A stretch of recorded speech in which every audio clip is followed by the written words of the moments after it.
Bonjour à toutes et à tous et bienvenue dans cet épisode spécial de 10h47 où j'ai complètement viré les deux. Non, c'est pas vrai. Non, ils seront bien là avec même 3 invités. Pas 2, 3 invités. Puisqu'on va recevoir 2 personnes qui travaillent dans un Cultura et une autre qui travaille dans un Momi à Metz. Petit disclaimer avant de commencer cette vidéo, on a eu un problème de son pendant l'enregistrement sur un des micros et casques de nos invités. Donc on a essayé d'atténuer un maximum tout ça pendant la vidéo. Normalement, hein, il y aura pas spécialement de problème et de temps en temps il y a des baisses de son, mais ça va. Voilà. Écoutez, on est parti pour cette deuxième tournante des libraires et générique.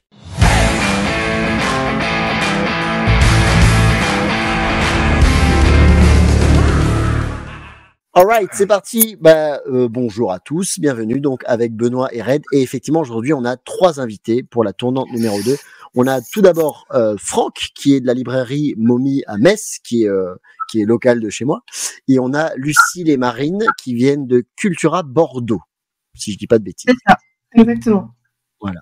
Et donc, on est content de les recevoir parce que, justement, là, on a des franchisés, on va voir un peu comment ça se passe chez eux, on va leur poser des questions, on va les cuire aux petits oignons et puis on va voir s'ils survivent jusqu'à la fin. Aïe. Content d'être là déjà? Très content d'avoir. C'est bien parti. Très heureux. On va commencer tout simplement, je pense, par vous. Vous pouvez vous présenter rapidement et dire en même temps quel est votre comics ou auteur ou série préférée, si ça vous va. On commence par mesdames peut-être? Allez, honneur aux dames. Un peu de galanterie. Du coup, moi c'est Lucille. Ça fait 5 ans que je travaille dans la librairie. J'ai mis un peu de tout et c'est vrai que quand on est dans les grandes surfaces spécialisées comme nous, c'est intéressant et mieux de s'intéresser à plein de choses pour pouvoir renseigner plein de clients différents. Et c'est vrai que les comics, ça a toujours été aussi quelque chose que j'apprécie et que j'avais envie aussi de pousser, de booster un peu dans mon magasin. Okay. Et en préféré, compliqué, comme pour tout le monde, je pense. J'ai vraiment commencé à en lire beaucoup avec les Miss Marvel, par exemple. Ah oui, c'est marrant. Ça m'a vraiment lancé dedans et grâce à l'application Marvel Unlimited en anglais où j'ai pu en dévorer plein pour moins cher. Ok, lectrice VO du coup. Et VF. Oui. C'est vrai que beaucoup VO, ça m'a aidé aussi dans le métier à pouvoir un peu savoir en amont. Et du coup, moi, c'est Marine. Donc, je suis en binôme sur tout ce qui est graphique dans Cultura, du coup, avec Lucille. Donc, on a vraiment tout le rayon BD, manga, comics. Moi, ça fait 1 an que je suis libraire. Et du coup, j'ai découvert les comics, je dirais, il y a quelques années, notamment grâce à Lucille, parce qu'on se connaît d'avant. Le travail. J'étais là, je dis ça. Donc du coup, Lucille m'avait déjà beaucoup conseillé. On a aussi un autre ami en commun, donc Léo, qui nous a beaucoup conseillé de comics, qui est très intéressé aussi par ça. Et moi, j'ai vraiment démarré plutôt avec Urban et les Batman, vraiment des classiques, voilà. Donc j'ai démarré avec tout ce qui est année 1, Silence, etc. Et du coup, après, je lis un petit peu en VO aussi, mais pas autant que Lucille. Et après, moi, j'aime plus personnellement les comics un peu indés aussi. Ok. L'indépendant, okay. Ouais. Pas mal. Un titre en particulier? Je pense que là, récemment, que j'ai lu et qui m'a beaucoup marqué, c'est V pour Vendetta, que j'avais jamais lu. Je pense que ça m'a quand même mis une petite claque. Sinon, après, j'ai pas de comics préférés, mais oui, c'est vrai, j'ai Saga que j'aime beaucoup. Ouais. Ah oui, c'est cool. Voilà. C'est vrai que Saga, c'est mon dernier gros coup de cœur que j'aime beaucoup. Lisez List of West. Franck, à toi? Moi, du coup, je suis libraire chez Momi depuis 2 ans et demi. Et je suis libraire depuis 2 ans et demi, du coup. J'ai fait la formation de l'école de la librairie sous les conseils de Camille, la gérante de chez Momi. Je lis des comics depuis que je suis un tout minot, je lisais le journal de Mickey, les Picsou. J'ai lu Spider-Man aussi quand j'étais petit, notamment ceux de Straczynski du coup, dans les Spider-Man V2 là. D'ailleurs, j'ai encore le numéro du 11 septembre 2001 qui est sorti chez moi en 2002. Avec la cover noire.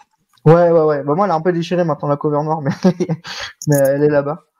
Et, On veut pas savoir ce qu'il a fait avec. Non. Tu sais, les concours Voilà, des cartes cramé, Pokémon dans la cour de récré, c'était pareil avec le comics. Mais du coup, maintenant, moi, je suis chargé du rayon comics VF et VO chez Momi. Je suis maintenant quasi exclusivement lecteur VO. Je lis la VF quand je l'ai pas lu en VO et qu'elle arrive en boutique. Et un titre en particulier, Green Lantern. Ouais, Voilà. D'accord. De Geoff Jones. Geoff Jones, je trouve que c'est le run parfait. Mais Ouais. vraiment, je collectionne Green Lantern de bout en bout. Je suis extrêmement fan. Mon but, Ah, il y c'est en a d'avoir. un. Du coup, il y en a un, quoi. Oui, c'est lui. C'est le seul qui Ouais. lit Green Lantern en France. C'est lui. Mais, j'essaie de les collectionner et d'avoir au moins une fois tous les numéros sortis, que ce soit en relié ou en floppy, de 1959 à 2024. Et du coup, il m'en manque une vingtaine, une trentaine, même pas. Ah, putain, un vrai fan, Tu c'est m'aurais dit, génial. je les ai vendus il y a pas longtemps. Mytho. Mauvais timing, quoi. Ah, c'est génial, c'est génial. Mais pourquoi de telle date à telle date? Bah parce qu'en fait, en 1959, du coup, c'est là où il y a la création de Green Lantern, et donc, enfin, de Hal Jordan plutôt. Et du coup, on compte la V2, Paire donc deux. la première vraie version de Green Lantern, puisque Alan Scott a pas très bien fonctionné dans les années 40. Et du coup, on considère que la V2 de Green Lantern, c'est le premier vrai Green Lantern avec Hal Jordan. Donc c'est 1959, le Showcase 22. Mais quand tu dis on considère c'est toi et. C'est moi tout seul. Ah Non, oui, c'est- ah oui, oui. Non, c'est la communauté en général. La communauté en D'accord. général. Parce que Alan Scott a rien à voir avec Hal Jordan. Ah non, rien du tout. Non, lui, il vient du côté magique de DC, alors que l'autre vient du côté cosmique. Bref. C'est ça. Que vous Ah, pouvez j'ai retrouver rien dans compris, GSA. Ouais, C'est un personnage que tu as en GSA et qui est un vieux personnage des années 30-40 que tu retrouves maintenant dans les Terres 2, etc.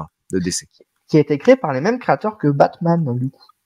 Guy Finger et Bob Kane. C'est ça. Alors que Hal Jordan, lui, c'est la couleur jaune qu'il aime pas. Le Green Lantern de cette époque-là, c'est le bois.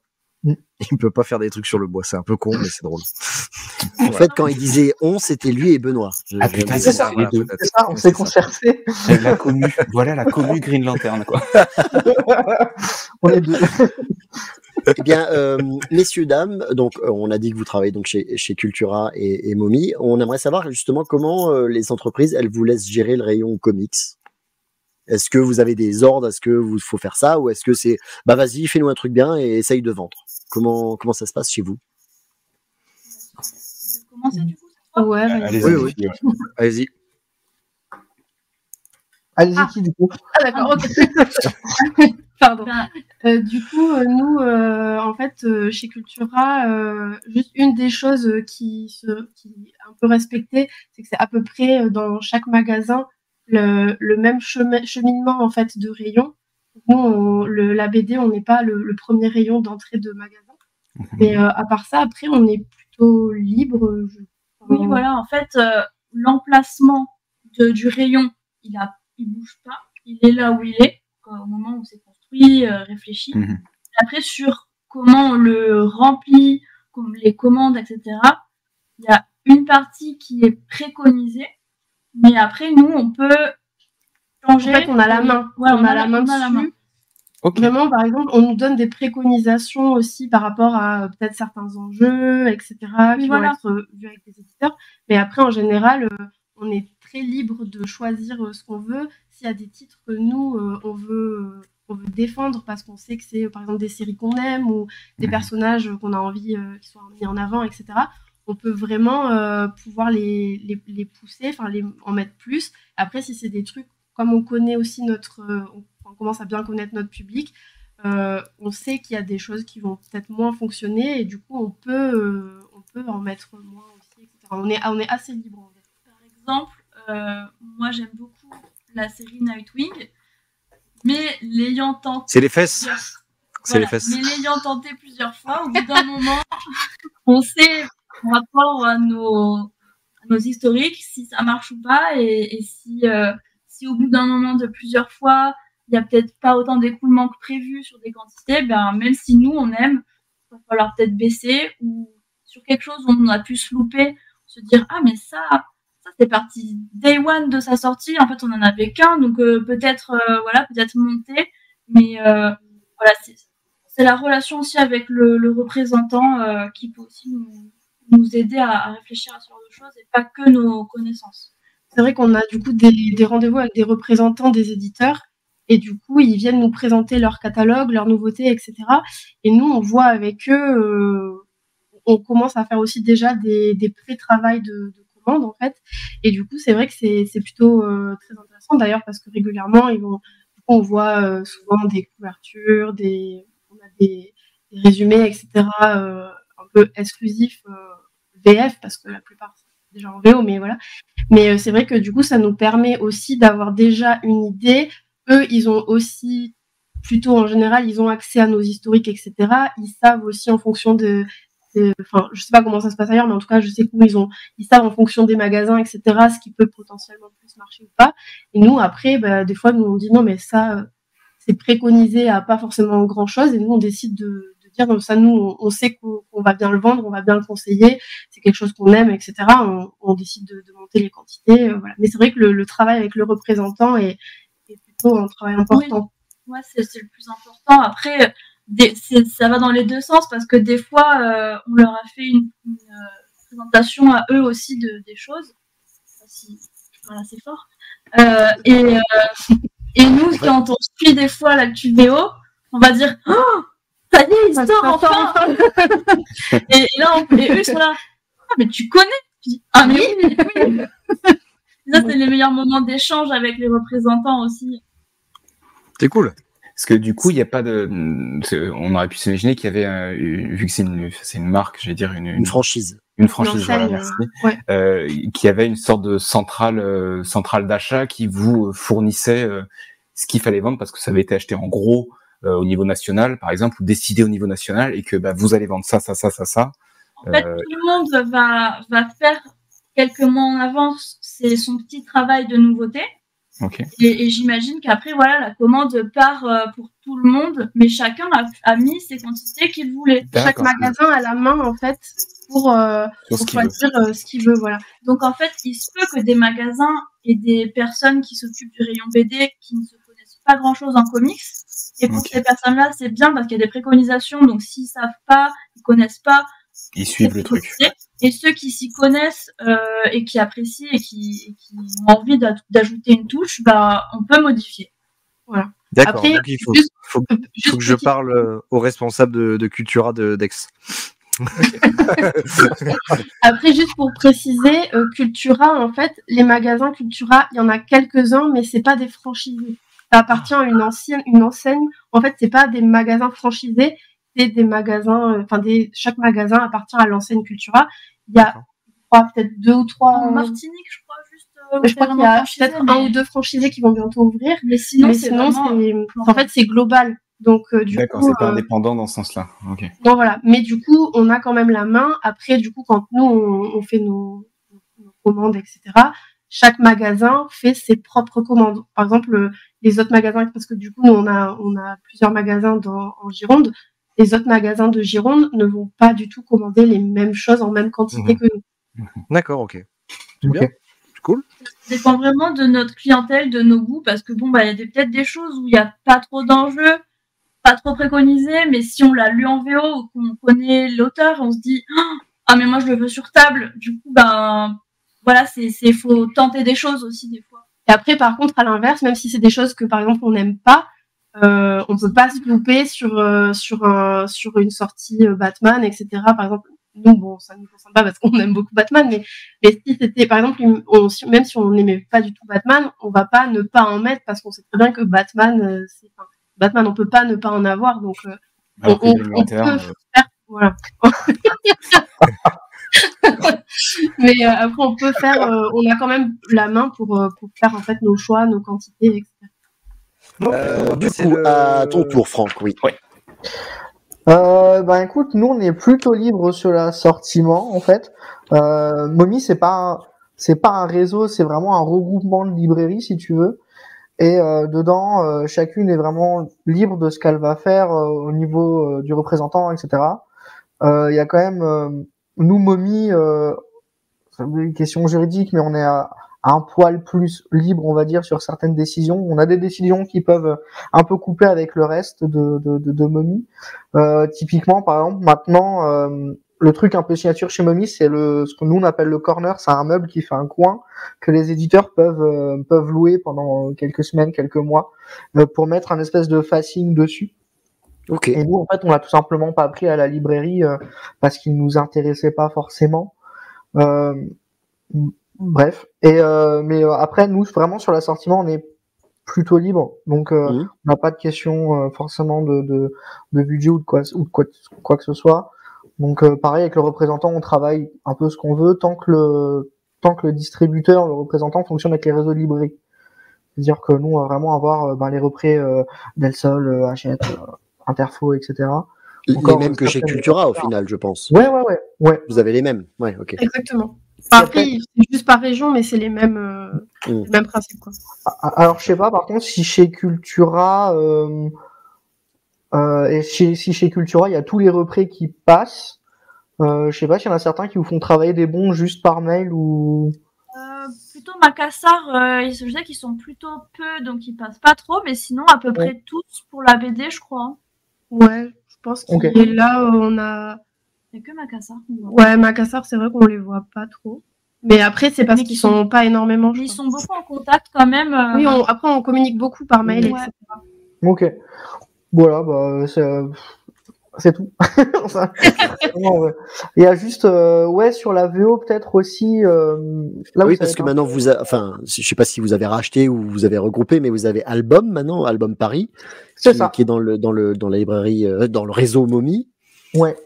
Et donc vous passez par eux, en tout cas à Metz, dans les autres Mommy, je ne sais pas, mais à Metz maintenant depuis que Mommy est là, Album est là, je vais y arriver. Ouais. Vous avez de la VO.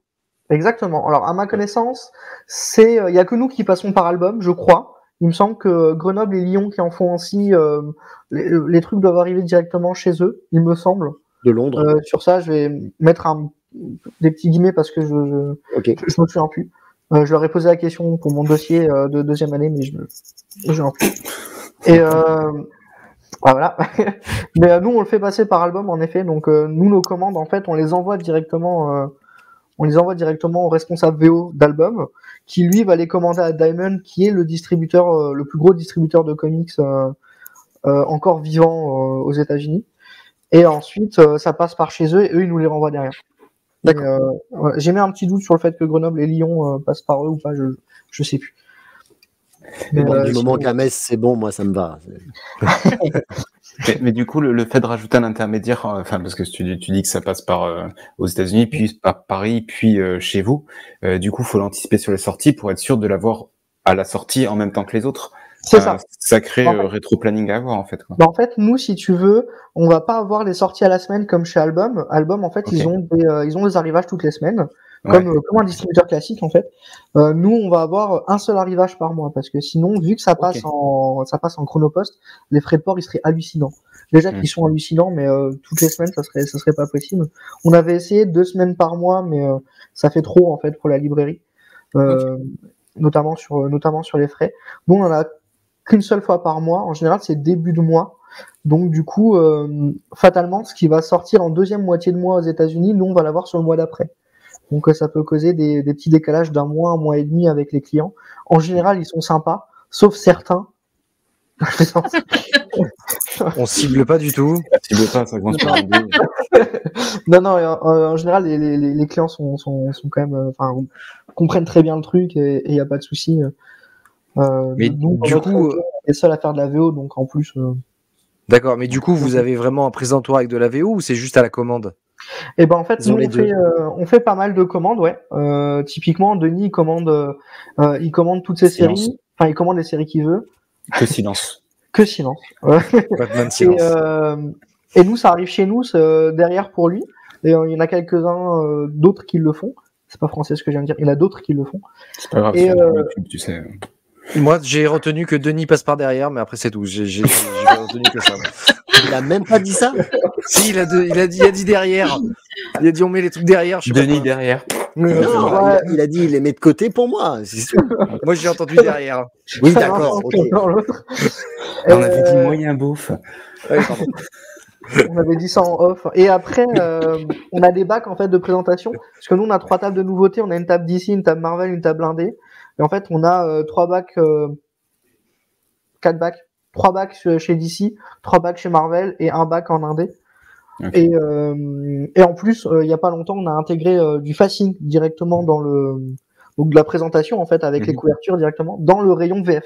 Parce que le but qu'on avait avec ma collègue qui s'occupait de ça avant, c'était qu'on intègre vraiment la VO à la VF pour éviter en fait qu'il y ait une espèce de scission chez les clients qui se disent moi je suis intéressé que par la VO, je vais voir que la VO, ou moi je suis intéressé que par la VF, je vais snobber la VO. Et nous on voulait pas ça, donc on avait mis les TP, les reliés directement dans le rayon. Et le cheminement de ça à la fin, enfin vraiment l'aboutissement, c'est de mettre le facing directement. Donc là, Alison, donc ma collègue et moi, on fait des choix sur les couvertures et puis on les met en présentation tous les mois. Quand ça va arriver, ça peut changer toutes les semaines suivant ce qui va rester. Si c'est de la nouveauté, si c'est de la couverture qui nous plaît, etc. quoi. Voilà. C'est un vrai métier en fait, hein. Putain. Ouais. On dirait pas. Hein. Non, c'est fou. Vous passez pas votre temps à lire en fait, quoi. Non. Si on aimerait bien lire. Et, ça tombe bien que tu parles de ça, Red, parce que ce sera une question un peu plus tard à propos de la lecture. Vous, chez Cultura, vous n'avez pas de VO. Hein, non, on n'a pas du tout de VO. Moi, pendant longtemps, j'en achetais chez Pulps à Bordeaux. Du coup, je me ruinais un peu chez eux. Oui. C'est parce que du coup, ils font de la VO. C'est une filiale de Paris. Oui. Alors, je crois que c'est l'inverse. Maintenant. Ah, ils se sont séparés. Je crois, mais je sais plus trop. C'est pas bien. On les invitera pour savoir. Voilà. On parlera de très bonne idée, ils sont très sympas. Très sympas, donc moi je vous les recommande. Enfin, cela dit, j'ai invité Pulps Paris par mail et puis ils m'ont dit que non. Mais bon. Moi j'avais un ancien libraire de Pulse Bordeaux en prof de comics du coup en formation. Prof de comics Comics Trop bien, c'est génial. Il est vieux. Je suis prof de comics, quoi. Mais ouais, c'est vraiment cool. Tu veux attends. C'est un métier? Oui. C'est un métier. Où c'est qu'on signe? Signe. Attends, c'est un métier, mais il est venu 2 fois en 2 ans, donc c'est un métier, mais ça n'a pas l'air d'être très bien payé. Ça peut. Ouais. Une option. C'est pas grave. Où on signe? C'est un peu nous ce qu'on fait. Finalement. J'ai envie de poser la question à Cultura que tout le monde se pose. Hein, on va crever l'abcès tout de suite. Pourquoi votre rayon de comics il est si petit? Alors petit, ça dépend des magasins, je pense. Oui, en tout cas moi celui de Metz, c'est vrai qu'il y a beaucoup de trucs enfants, teenage, machin, romans adultes, mais c'est vrai que le rayon comics, ils ont du Batman. En gros. C'est vrai que les Cultura, c'est vraiment souvent une clientèle familiale. Beaucoup de jeunes. Donc il y a aussi ça qui influe la clientèle. C'est souvent aussi pas en centre-ville, en Cultura, c'est souvent en périphérie. Oui. Ouais, commercial, on a aussi toute la clientèle de centre-ville, comme les petites boutiques qu'il va y avoir en centre. Après, en effet, ça va dépendre aussi de la taille des magasins, parce que plus un magasin est gros, plus il va y avoir un rayon comics qui est important. Nous, là, actuellement, dans notre Cultura, en gros, pour résumer, on va avoir 1 mètre Urban, 1 mètre Marvel, 1 mètre Indé, sachant que on a le Urban Indé qui est inclus dans le mètre Urban avec les Batman, etc. Donc, la thématique, du coup, pas classée par titre. Donc, on va avoir vraiment une partie où ça va être classé, par exemple, science-fiction, fantastique, SF, etc. Et après, on va avoir évidemment toute la partie super-héros. Et après, on va avoir 1 mètre Marvel. Et enfin, le mètre indé, où là, il va y avoir tous les comics indés qui sont pas urbains. Et puis le maître chien. Après, on peut tricher. On fait d'ailleurs. Ouais. Moi, nous, il nous arrive quand on a un coup de cœur qui part pas forcément ou qui s'écoute doucement côté comics, on va se dire bon, on va le prendre et on va le mettre en roman graphique pour voir si peut-être les clients. Ah ouais, je sais, ça fait mal. Mais moi, le but, et c'est que les gens les découvrent aussi. Donc, les gens ne pensent pas aimer les comics des fois, alors que si. Et il faut des fois un petit peu leur forcer la main et leur amener. En fait, il faut dire aussi que l'agencement de notre magasin fait que du coup, c'est Ikea, quoi. Et en fait, quand on arrive sur le rayon graphique, en fait, on arrive sur tout ce qui est bande dessinée jeunesse et BD de genre. Et ensuite, on a les mangas et après, on a les comics. Donc, les comics, ils sont vraiment plus loin. Ouais, donc, mais le meilleur pour la fin. Voilà. Mais après, c'est vrai que du coup, nous, on va avoir une partie des comics. Enfin, la plupart des comics, en vrai, on les range en comics aussi parce que, bah, tout simplement aussi, rien que pour nos collègues, quand ils font une recherche d'un titre, ils ne connaissent pas forcément non plus en comics, ils vont voir que tel titre que telle personne peut chercher, par exemple, il va être codé en comics, donc ils vont forcément aller se diriger vers là-bas pour aller le donner aux clients. Après, c'est vrai que nous, on va avoir certains titres qui vont mieux se vendre en BD de genre qu'en comics. Par exemple, je sais pas, on va avoir certains exemples qu'on peut donner. C'est nous, par exemple, on a les White Sand de Brandon Sanderson. Ils se vendent plutôt bien en BD de genre. Mais c'est peut-être aussi que les gens vont le chercher ici. Je sais pas forcément. Moi, je pense qu'ils tombent dessus et se disent « Oh, Brandon Sanderson, il a fait des BD !» et ils viennent pas le chercher directement, je pense. Mais, d'accord. Mais après, est-ce que ça vous aide du coup les nouveaux formats, par exemple d'Urban, beaucoup plus grand, presque format BD, etc. Du coup, ça accroche plus pour le lecteur? Oui et non, je dirais. Ouais, ça dépend. Ça dépend en fait. Ça dépend. Moi, j'aime l'idée parce que ça rejoint ce que nous on essaye de faire, de rapprocher le comics de ceux qui pensent ne pas aimer ou qui ne connaissent pas. Je pense que c'est eux ce qu'ils veulent faire aussi, de le rendre plus grand public. Après, on a aussi essayé d'organiser, parce que du coup, on a notre fond de rayon, donc les bibliothèques, et après on a des tables, et on a essayé de rendre le rayon comics un peu plus attractif aussi, parce que en effet, on a plutôt une clientèle familiale, donc on a soit des personnes qui sont habituées, etc., qui s'y connaissent déjà un petit peu, mais on a beaucoup de novices aussi. Et du coup, qui vont plutôt venir pour découvrir ou par exemple suite à chercher conseil. Voilà, chercher conseil, mais qui vont aussi parfois venir suite à la sortie de films. On a beaucoup de ça. On a beaucoup de jeunes aussi, je pense, qui ont sûrement vu des films de comme 12 ça. ans et moins. Voilà, on a beaucoup de jeunes, des enfants vraiment qui nous demandent aussi. Donc après, ça c'est plutôt à nous d'essayer de les orienter parce que on peut pas non plus leur faire lire n'importe quoi. Donc c'est vrai qu'on essaye quand même d'avoir aussi des collections accessibles pour la jeunesse. On va avoir tout ce qui va être les aventures de Spider-Man, etc. Mais ça, la petite collection jeunesse de Panini là, en format BD dur, qui est tout fin. Mais c'est du pain béni parce que ça, c'est vraiment le bon format pour les petits de moins de 12 ans. On sait qu'il n'y a pas de violence, c'est des aventures très sympas. Et même si c'est peut-être pas le plus quali, ben, ça crée des fans et ça crée des lecteurs. Et puis après, du coup, ils vont peut-être partir sur toute la collection Next Gen, etc. Donc c'est vrai qu'on a des ados aussi qui viennent voir ça. Après, on a Deadpool. Oui. Mais après, c'est vrai qu'aussi, rien que la collection Kids d'Urban, avec tout ce qui est Batman Aventure, Batman et Robin Aventure, même les Gotham Girls, etc. Ça, c'est des titres qu'on peut proposer parce que des fois, ils veulent tout de suite partir sur des comics où nous, on les a lus, on sait que c'est pas forcément de leur âge. Quand t'as 10 ans, tu peux pas forcément... Après, ils font ce qu'ils veulent, encore une fois. Au final, ils sont avec leurs parents, etc. Mais c'est vrai qu'on peut peut-être les orienter sur des titres comme ça. Et sinon, niveau comics, en jeunesse, il y a aussi les éditions Kinaï qui font pas mal. Je crois que c'est Kinaï, mais donc ils vont faire tout ce qui est... Je sais pas si vous connaissez. Pas du tout. Il y a les Lumberjanes. Non, ça ne sais pas. En fait, ça va être des titres qui sont quand même... Attends. Snapdragon, c'est ça? Snapdragon. Oui, exactement. Exactement. Ils ont une collection très sympa pour tout ça qui est ado. Ça fait très roman graphique, mais en soi, souvent, la plupart sont sortis en comics à la base. Ouais. Ça marche bien pour les ados. c'est vrai que cette collection, donc tout ce qui est les Lumberjanes, donc c'est en fait c'est un groupe de scouts, etc. C'est plutôt sympa. Snapdragon, ça marche plutôt bien aussi. Après nous, c'est des titres qu'on aime beaucoup. On aime beaucoup cette maison d'édition, donc c'est vrai qu'on a tendance à les défendre pas mal. Mais les Mapmakers aussi, ça marche plutôt bien. Donc c'est une petite collection qui, pour le coup, n'est pas rangée en comics, même si c'est sorti la Et plupart. vous la en mettez en comics. quoi? En jeunesse alors? On la met en jeunesse, ouais. Ouais, Ok, on s'est fait un ok. petit coin type roman graphique jeunesse ado. Et c'est vrai que ça marche bien. Le format plus épais que la BD qui est très fine. Et ils ont plus envie de ça, d'acheter un livre où ça soit vraiment plus épais comme ça.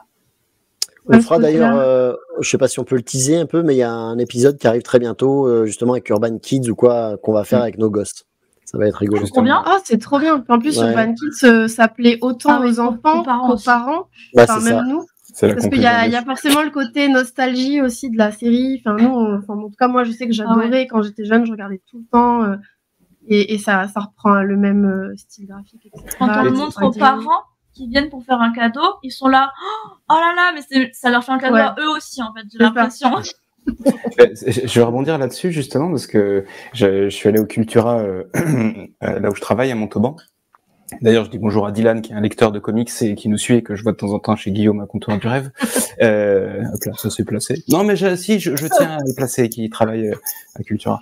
Et justement, il y a le rayon comics et chez eux à Montauban, alors c'est peut-être pareil chez vous, t'as l'allée et en fait t'as des espaces comme des alcôves en fait où t'as le côté comics, etc. Et c'est pareil, ils ont environ 1 mètre, je pense, linéaire pour de l'urban et ensuite juste un autre mètre linéaire Panini mélangé Delcourt, Indé, etc. Mais c'est là où j'ai trouvé ça dans la réflexion comment ils ont fait leur organisation, c'est que de nombreuses BD justement se retrouvaient pas dans le rayon comics où t'as marqué finalement super-héros, t'as pas marqué que comics, t'as marqué super-héros, et tout le reste se retrouvait mélangé, parce que je leur ai demandé justement Urban Kids, je suis allé voir sur le rayon Panini, etc., mais ils l'avaient rangé en fait au milieu. En jeunesse. Même pas, c'était dans le côté comics, au milieu, c'était trié par titre, en fait. Donc, tout était un peu mélangé, tu cherchais du Batman, et tu retrouvais avec Batman Adventure, mais tu te retrouvais avec d'autres BD, et je cherchais Automnal, sur conseil de Denis notamment, sorti chez 404, et je l'ai retrouvé en fait juste le à côté du Urban Kids, là où il doit être. C'est ça, ouais. Non, je lis pas avec mes enfants celui-là. Et il était dans le côté BD de genre. Par ordre alphabétique de titres en fait. Une partie au milieu en fait, ouais. Donc toi tu dis milieu. Toi. Tu dis quoi toi? Milieu parce qu'il y a un L, mais je t'emmerde. Ah là, tu dis il y a 2 M. Enfin, cordialement. C'est un choix que j'ai trouvé étonnant de mixer le côté Urban Kids, pas dans la jeunesse, mais le mettre à proximité des comics, mixé avec d'autres BD. Ça fait pas technique de vieux pervers, tu sais? Si, ça fait des comics bien. Bien, j'ai des comics jeunesse. J'ai des comics au milieu. Au milieu. Faudra que je vous montre une figurine après où j'ai un Batman qui ouvre sa cape comme ça un peu façon voyeur. Vous la vendez chez Mommy ou pas? Ça m'intéresse. C'est marrant en fait ce que tu dis par rapport au mélange en fait du comics par rapport aux autres rayons, parce que nous on avait vu une étude comme quoi tu sais le fameux nous sommes les 4%. D'ailleurs on est un peu plus proche des 5% que des 4%. Et en fait, il est tronqué parce que la plupart des comics en France, ils sont mal catégorisés. Si on regarde par rapport aux chiffres nationaux, je suis même quasi sûr que l'année prochaine, on pourra voir Nice House on the Lake dans les romans graphiques plutôt que dans les comics, tu vois. Picsou, c'est un comics. Simpson, c'est un comics. En fait, la règle est très simple. À partir du moment où c'est une BD états-unienne qui a été traduite en France, c'est un comics. Donc ça, c'est une bonne question. Comment tu définis ce qu'est un comics ou pas, quoi? Est-ce que c'est par la trad? Est-ce que c'est par le format? Est-ce que c'est par le contenu? Véritablement, à mon sens, c'est vraiment le fait que ce soit une BD traduite états-unienne, américaine, comme tu veux, qui arrive en France dans à peu près n'importe quel format. Les Tortues Ninja qui est arrivé chez Soleil, c'était en format franco-belge, alors que c'était du comics, tu vois. Parce que Faux monsieur, vous dites de la merde. C'était un format comics. Non. C'était un format comics quand même? Oui. Oh putain, je crois. Autant pour moi. Faut pas jouer avec lui. Mais tu vois, quand même édité chez Soleil, je pense que la plupart des gens l'ont compris comme de la BD quand même. Et au niveau des chiffres nationaux, en tout cas, ça se ressent. Et t'as pas mal d'auteurs états-uniens qui passent pour des auteurs de romans graphiques. Je pense que dans quelques années, si tu regardes BFM TV, on n'aura aucun mal à dire que Sean Murphy c'est un auteur de romans graphiques, tu vois. Alors que c'est un auteur de... Ouais, je sais. BFM TV, quoi. Mais et ensuite, même le Zorro, on l'a posé en BD parce qu'on s'est dit, mais là, on l'a doublé en fait. On l'a mis et en comics et en BD de genre parce que ouais, on s'est dit les darons qui lisent c'est sûr. Tintin, Tunique Bleue et tout, Zorro, ça va trop leur faire. Il faut leur mettre proche là, en fait. Tu vois je ça? sais pas si je dois m'inclure dans les darons ou pas. J'ai pris une claque là. Tu vois ça pour nous, il faut pas que des gens qui aiment le loop en fait. Nous, on veut qu'ils soient visibles, qu'ils se vendent en fait. Donc c'est. Après, chez nous, chez Momi, la scission, elle se voit en fait physiquement parce qu'on a on a deux cellules séparées par la galerie marchande où on est.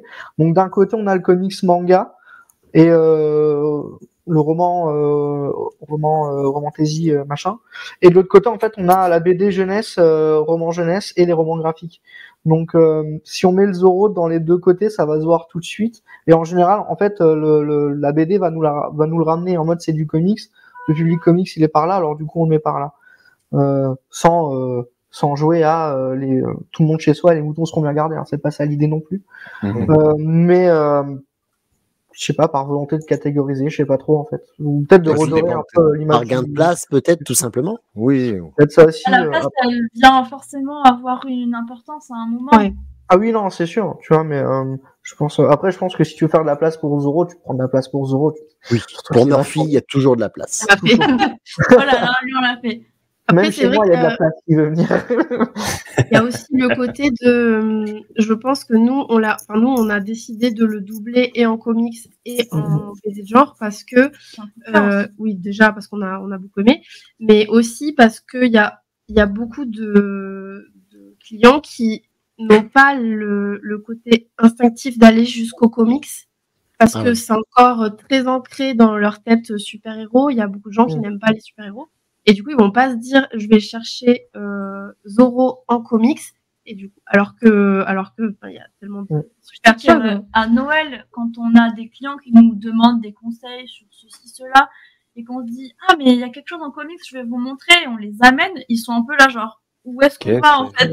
C'est un peu, voilà, le porte obscur. Rendez-vous en terrain connu. On va chez les nerds. Quand on leur montre ce qu'il y a, ils sont là. Ah, mais ouais, mais ça, c'est des comics. Et oui, en fait, c'est pour ça qu'on a aussi essayé de mettre en appel visuel du rayon comics la table plutôt comics indé. Parce que c'est vrai que, comme il y a eu aussi, oui, ça va parler à plus de gens. Et forcément, il y a les Nice House, etc., qui vont attirer un public aussi en comics. Et de toute façon, les gens qui vont chercher déjà du super-héros, ils savent où aller. Ils savent qu'il faut aller en comics, la plupart du temps.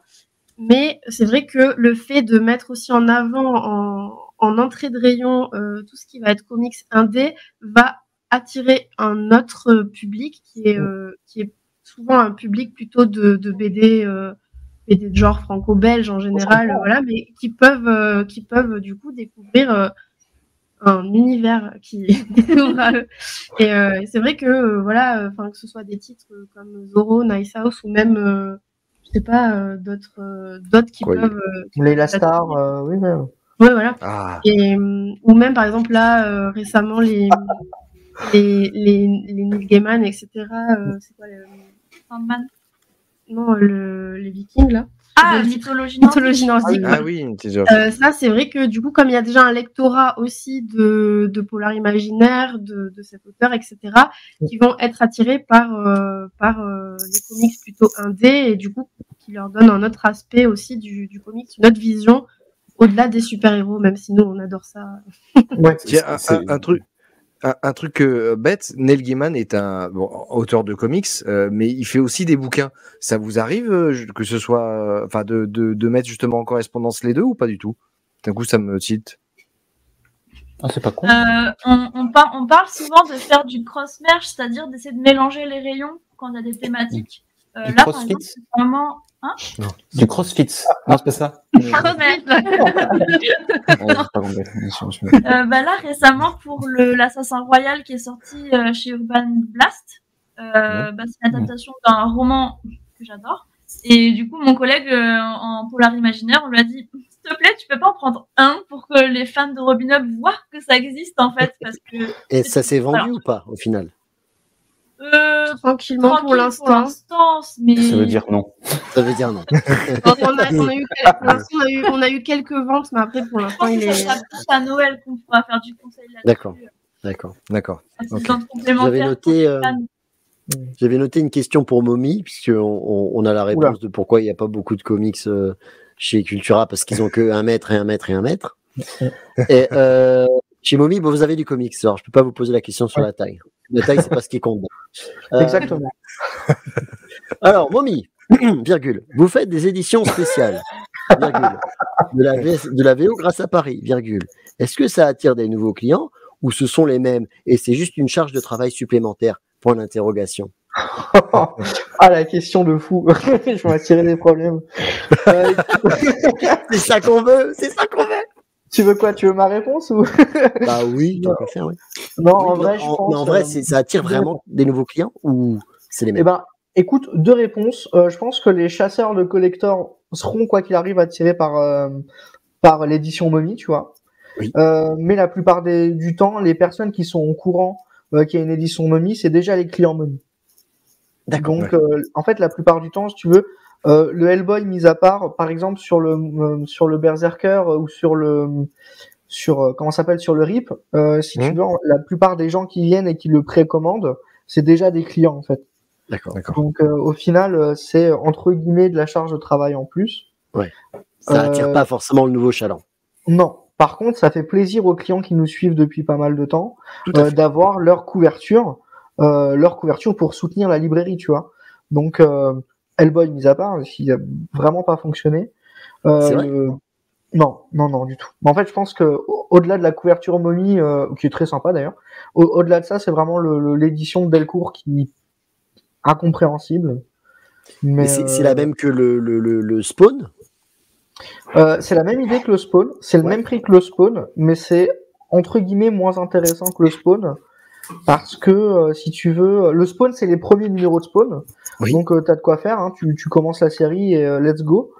Alors que le Hellboy en fait t'as le ah mais c'est pas édition Momy ça. C'est pas l'édition Momy ça? Ah si, attends. Voilà. Si, c'est l'édition Momy. Bottom. En fait, si tu veux, dedans t'as les germes de la destruction et ensuite t'as toutes les séries de one shot que Mignola a écrites et dessinées. Donc t'as juste le premier arc et ensuite plein de doublons que tu peux avoir avec les autres séries si tu veux continuer la série. Ah, c'est un collector, c'est pas un... C'est ça. C'est des tie-in et tout quoi. Ouais, donc les lecteurs d'Hellboy vont pas se jeter dessus en fait. Non. Bah je sais, sauf si t'es ultra giga fan de Mignola, je pense pas. Il faudrait que je regarde. De 1959 à 2024, tu vois. Exactement. Ouais, si. Belle longévité quand même le Mignola.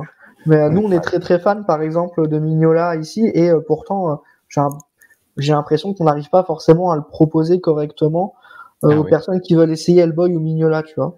Donc nous, Mignola, on va plutôt aller vers le Batman de la malédiction qui s'abattit sur Gotham, qu'on aime d'amour, ou sur la série Hellboy, en fait, tout court.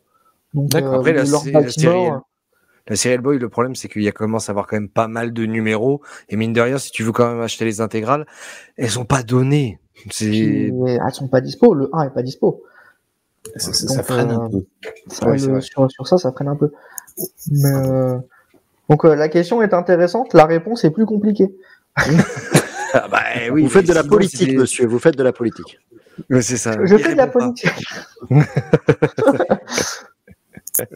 J'avais noté, mais les garçons, vous pouvez poser aussi la question. La question numéro 7, par exemple. La question numéro 7. Non, mais je dis un chiffre au pif.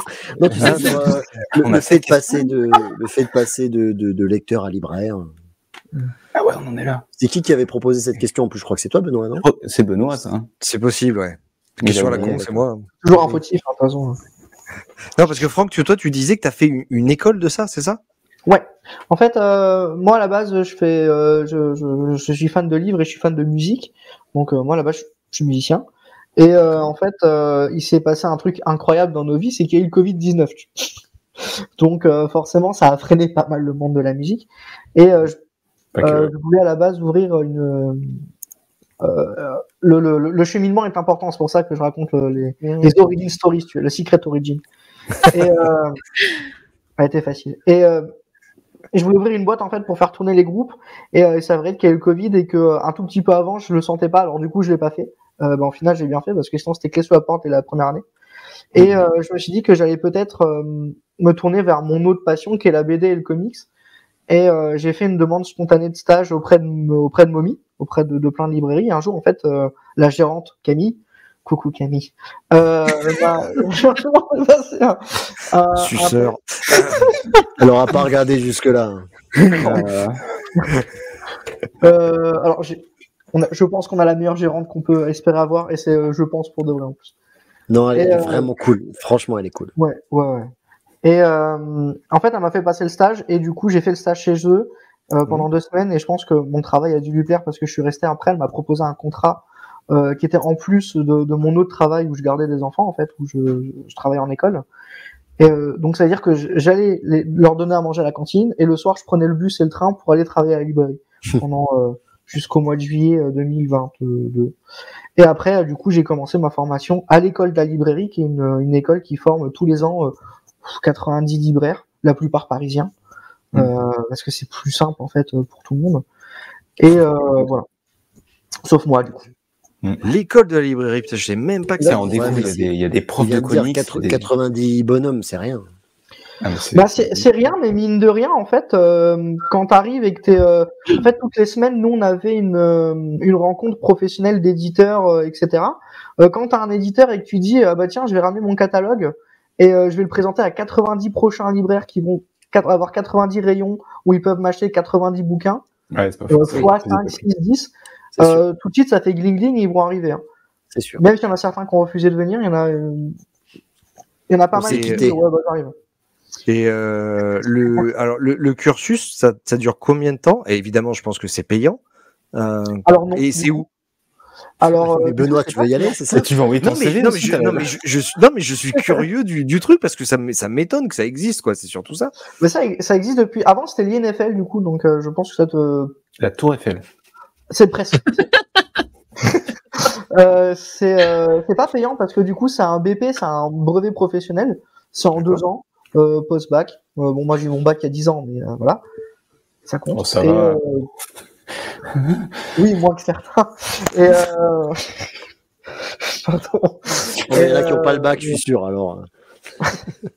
Parce que ça assez arrivé. Et du coup, c'est pas payant. Donc, d'accord. Ok. Cool. Vous êtes passé comment de lectrice à professionnelle du monde du livre? Moi, j'ai toujours voulu être libraire ou bibliothécaire quand j'étais petite, mais après, comme je voyais que c'était des concours et tout le tralala, la bibliothèque, je me suis dit, oula, ça me fait peur. Nous, sur Bordeaux, on a le DUT métier du livre. DUT métier du livre, j'ai jamais réussi à l'intégrer, mais ça existe pour avoir une formation dans la librairie ou dans la bibliothèque ou dans l'édition. Mais comme j'ai pas réussi à l'intégrer, j'ai quand même essayé de continuer dans à peu près une voie parallèle. Donc j'ai fait une licence d'anglais, anglais et littérature. Et quand je l'ai eu fini, je me suis dit ah ouais, mais là on est en France et faut que je fasse une licence de lettres. Et ensuite, juste ça s'est très bien goupillé où quand j'ai fini mes études, il y avait un Cultura qui ouvrait et j'ai dit hello. Et voilà. Ok. Moi, c'est un peu différent parce que moi, alors j'ai toujours été totalement une très grosse lectrice, etc. J'ai toujours beaucoup lu. Mais au début, je me destinais pas forcément à des métiers littéraires. J'étais plutôt partie pour faire médecine, mais on connaît les études de médecine. Apparemment, à Bordeaux, les études, c'est pas votre truc, hein. Vraiment, j'ai juste loupé mes études de médecine et du coup, je me suis dit, mais Ouais, plutôt que de continuer dans une voie scientifique qui finalement ça m'a un peu dégoûtée, je me suis dit pourquoi pas partir vraiment sur quelque chose qui me plaît vraiment. Donc du coup, j'étais en fac de lettres, pareil, j'ai fait une licence de lettres avec Lucille. Ah, d'accord. On était dans la même classe. Il y a du piston à Cultura. Et du coup, après moi, BFF. C'est un peu les BFF du magasin. Ouais, voilà. Et en fait, du coup, après, moi, j'ai continué sur un master. J'ai fait un master création littéraire. Donc, c'était plutôt un master sur de l'écriture, etc. Donc, je l'ai fait à Clermont-Ferrand, par contre. Ah ouais, c'est chaud. Et du coup, c'était très bien avec des super profs, etc. Et il y avait beaucoup de rencontres aussi avec des auteurs, tout ça. Donc, ça, c'était vraiment super. Et en fait, la particularité, c'est que il y avait, au moment de faire notre mémoire, il y avait une partie création, une partie vraiment mémoire classique. Donc, il fallait qu'on écrive des textes, etc. Donc voilà, donc j'ai fait ça. Et après, j'ai essayé de, pareil, voir si je pouvais entrer en bibliothèque, etc. Et finalement, je me suis dit, je vais tenter en librairie. J'ai un petit peu plus galéré. Et finalement, à un moment, il y a une place qui s'est libérée dans le même Cultura que Lucille, on s'est retrouvés du coup. Et ta copine t'a fait rentrer. Et voilà. Et donc, j'ai pas commencé tout de suite, par contre, en graphique. Moi, j'ai commencé plutôt au rayon art, culture et société, etc. Ah ouais, truc chiant là. Et... Pardon. Compris. Mais dès que j'ai eu l'opportunité, j'ai pu passer sur mon rayon de cœur, le rayon graphique. Bah c'est chouette. Voilà. Ouais, Et du coup, on se retrouve binôme. Et du coup, la question qui découle de cette question, c'est maintenant, vous lisez beaucoup, mais pour conseiller, je suppose aussi les clients, pas forcément que pour vous. Est-ce que c'est devenu une contrainte, un peu, la lecture? Je vais laisser peut-être Franck répondre d'abord, si jamais. Bon. Du coup, ouais, on lit beaucoup. Je suis quand même un gros lecteur des séries que je suis quand même en VO. Certaines qui arriveront, je pense, pratiquement jamais en librairie, ou alors qui sont pas du tout conseillables. Personne ne veut savoir qu'est-ce qui se passe dans Shazam, Dawn of Shazam, si tu veux. Mais pourtant, c'est si, moi j'ai acheté le premier, putain, mais il n'y a pas la suite. Ça sortira jamais. Ça va arriver, Sophie. Non, c'est pas Sophie Campbell, c'est Josie Campbell va faire un truc de dingue. Et après, je lis quand même tout ce qui arrive en indé, mine de rien, parce que je suis pas forcément d'indé en VO. Donc, c'est pas forcément devenu une contrainte. C'est quand je le lis d'abord pour moi. Et si j'arrive à en découler un conseil, quand je le lis, en fait, si tu veux, pour moi, j'arrive à voir vers qui ça peut s'adresser, quel conseil tu peux aller, les quelques mots-clés, en fait, que tu peux ressortir quasiment à chaque fois. Donc, mais, tu as ton univers. C'est ça. J'ai toujours par plaisir. Si je suis contraint, c'est mon univers à moi. Si je lis par contrainte, ça m'intéresse pas. Je lis toujours les livres que tu as envie, quoi. Ouais. Si le livre me plaît pas, je lis 2 chapitres et demi, je vois comment ça se termine et puis ça part sur la table, quoi. D'accord, ok. Et je dis à tout le monde que j'ai pas aimé en plus. Mais je pense que c'est important de dire en tant que libraire, ça franchement j'ai pas kiffé, parce que justement les mecs vont dire bah au moins il est honnête. Bah tu sais quoi, limite il y a certains livres que parfois j'aime pas, que j'arrive mieux à vendre que certains livres que j'aime. Mais oui, clair. Ça j'aime pas, il y a que des meufs à poil dedans. Non mais c'est aberrant, tu vois, il y a des trucs que t'aimes pas, et à chaque fois que t'as quelqu'un qui vient, fait oui j'aimerais, je sais pas, j'adore le polar, et t'es là genre ah bah attendez j'ai un truc de dingue qui peut vous plaire, tu sors le truc et au fond toi tu sais que tu l'as pas aimé, tu vois. Mais le gars, il le prend et t'es là, genre, j'espère qu'il a pas aimé aussi, c'est ça qu'il va revenir et me dire que en fait, c'était chiant. Vous voulez du polar, vous prenez un Brubaker, c'est bon. Bah, tu vois, typiquement, Brubaker, je suis pas le plus gros fan qui existe. Et Franck vient de perdre un client, putain. Je vais étayer ma réponse. Je suis pas un gros fan de polar, tout court. Ce que fait Brubaker, c'est incroyable. Techniquement, c'est très très bien. Mais par contre, t'en conseilles tout le temps. Dès qu'il y a quelqu'un qui arrive avec un conseil un peu, voilà, j'aimerais un truc à la M. Night Shyamalan, et bim, le Night Fever, il arrive, voilà, c'est vachement bien. C'est comme Fight Club, les mecs sont là genre, oh, trop bien. Et puis hop. Donc, Alors qu'il existe un comics Fight Club. Hein. Ouais. Le numéro 2 le film, la suite, c'est en comics. Mais je pense que c'est pas publié en France. Les filles, à vous. Je pense que c'est super important de faire attention à pas faire mince, j'ai perdu le mot que je voulais dire, mais à pas se dégoûter en fait, parce que on peut être tenté, et ça m'est arrivé, d'essayer de lire le max de trucs qui sort pour se dire comme ça, que je retourne pas quelque chose qui finalement aurait été bien, mais que par erreur je loupe une sortie qui était super. Donc des fois on est tenté de se dire je veux lire ça, tout ce que j'ai sur table je veux le lire, mais en fait des fois en faisant ça il y a des moments où on se dit j'ai plus envie de lire rien parce que tout ce que j'ai enchaîné c'était pas dingue. Et c'est bien de revenir pareil aux sources et de se dire je vais lire que ce qui m'intéresse, et ou ça tiens la couverture est jolie, et peut-être faire des découvertes comme ça, mais ouais faut pas se dégoûter parce que franchement ça prend quand même du temps et de l'énergie de lire malgré tout, même si on aime ça. Et parce qu'on lit sur notre temps libre et pas sur notre temps de travail. Oui. Et voilà. Ça, faut faire la grève. Hein. Faut dire non, écoutez, sur les 35 heures ou 39 heures, il nous faut 3 heures pour lire, vous démerdez. On l'a tenté, mais ça marche pas. Non. Mais c'est salaud de capitaliste. Mais après, ce que je trouve bien aussi, c'est que, par exemple, moi, je lisais pas du tout de western. C'était pas du tout mon truc. Et là, t'as découvert East of West. Voilà. Je le dis à tout le monde. Je le dis à tout le monde. Mais c'est vrai que les westerns, par exemple, au même titre que le polar, on nous en demande beaucoup. Et je me suis dit, faudrait que j'ai quand même 2-3 westerns à recommander. Je vais essayer d'en lire quelques-uns. Avoir un petit peu de connaissances, quoi. Voilà, pour pas me retrouver. Parce que c'est vraiment la pire sensation quand on est libraire, c'est quand on nous demande des trucs et qu'on est là, genre... Je sais pas. C'est le pire moment, je pense. Il y a quoi Allez, prenez un gros backer. Et en vrai, en me forçant un petit peu, je suis contente, j'ai découvert des coups de cœur que j'aurais jamais lus de moi-même. Et donc, c'est quand même enrichissant de malgré tout, parfois, se forcer un peu. Donc, je pense surtout à Hawkeye, par exemple, en western. Oui. Que j'aurais jamais lu de moi-même comme ça, en tant que juste cliente. C'est pas du comics. Je l'ai lu et... Mais c'est très bien, c'est très très bien, mais c'est pas du comics. Ouais, mais c'est vrai qu'ils se mettent vraiment à la limite un peu. Oui, c'est l'ADN, je comprends ce que tu veux dire. Ouais. Voilà. Mais voilà, on doit lire dans plein de rayons différents aussi pour se sentir à l'aise partout. Donc, c'est faire attention à pas se dégoûter, mais en même temps, on fait des découvertes en plus de nos coups de cœur. Après, je pense qu'il y a eu quand même une grosse partie plaisir parce que forcément, quand on lit des suites de séries, c'est pas pour forcément conseiller. Enfin, si on est au tome 7, c'est que ça t'a plu jusqu'à là. Ça va être c'est parce qu'on a aimé. On peut conseiller déjà. On commence à connaître un petit peu l'ambiance, l'univers, etc.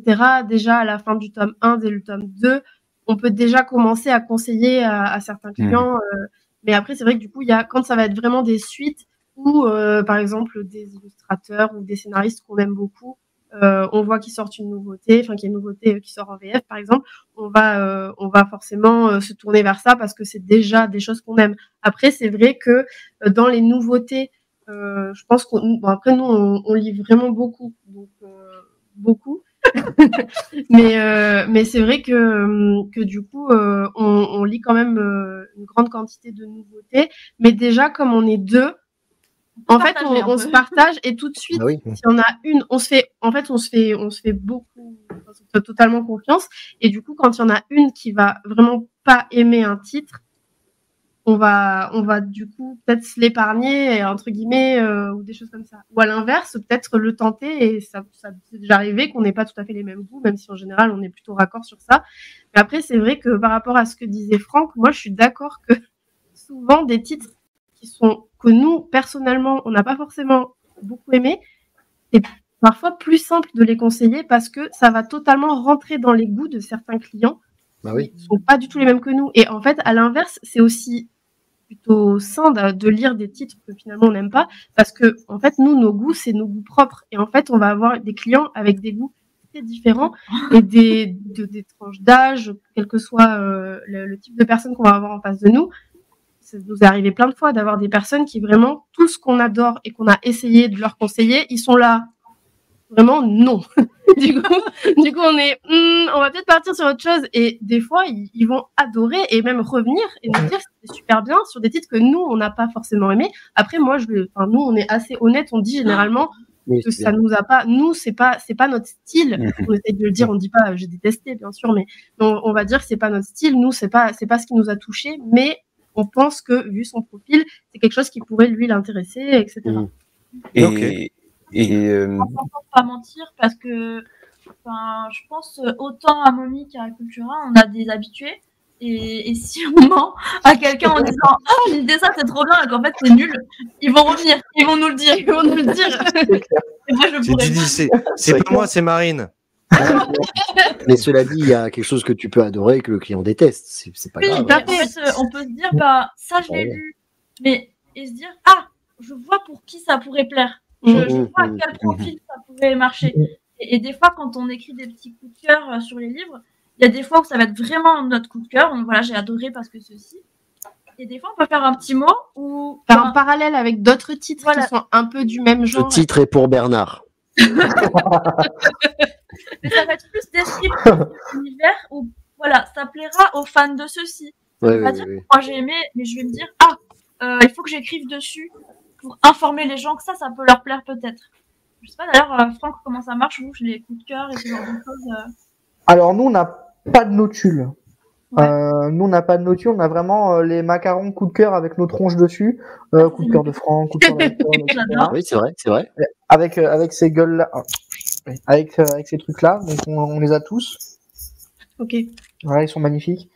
Et ils sont faits par notre CM.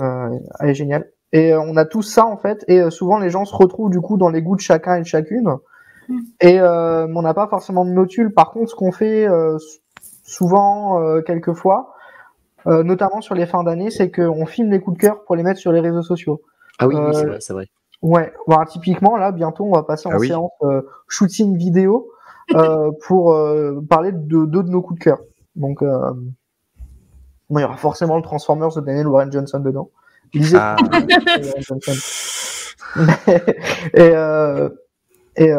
Donc voilà, ça se passe comme ça en fait. Après, on a aussi chez Mommy, ils font des trucs, c'est des 100 BD à lire avant la fin du monde, 100 comics à lire avant la fin du monde. Oui, ça, oui, les petits fascicules. Ouais, c'est ça. Et dedans, en fait, il y a des notules et des chroniques de chacun des libraires, de chacun des momies dedans. Donc, c'est sympa. C'est cool. Ça, c'est cool. Bon, écoutez, merci à tous. On a fait nos 1 heure. Le marathon est terminé, les gars. C'est fini là. On dépasse. Ça va. Après, on saoule les gens et tout. On va les laisser voir d'autres vidéos, d'autres youtubeurs aussi, parce que de temps en temps, il faut laisser quand même les autres un petit peu parler. Abonnez-vous à nous d'abord. Hein. C'est ça, exactement. Lequel juif? La petite blagounette. Vous voulez la couper? Juif coupé? Non. On vous remercie beaucoup à tous les trois d'être venus. Merci pour cette belle tournante. J'espère que ça vous a plu. Non, ça par contre, ça me choque, monsieur. Ne dites pas. Et ils sont venus de leur plein gré, ils étaient consentants. Voilà. C'est vrai. Puff Daddy aurait approuvé. Non, je plaisante. Non. Bien joué.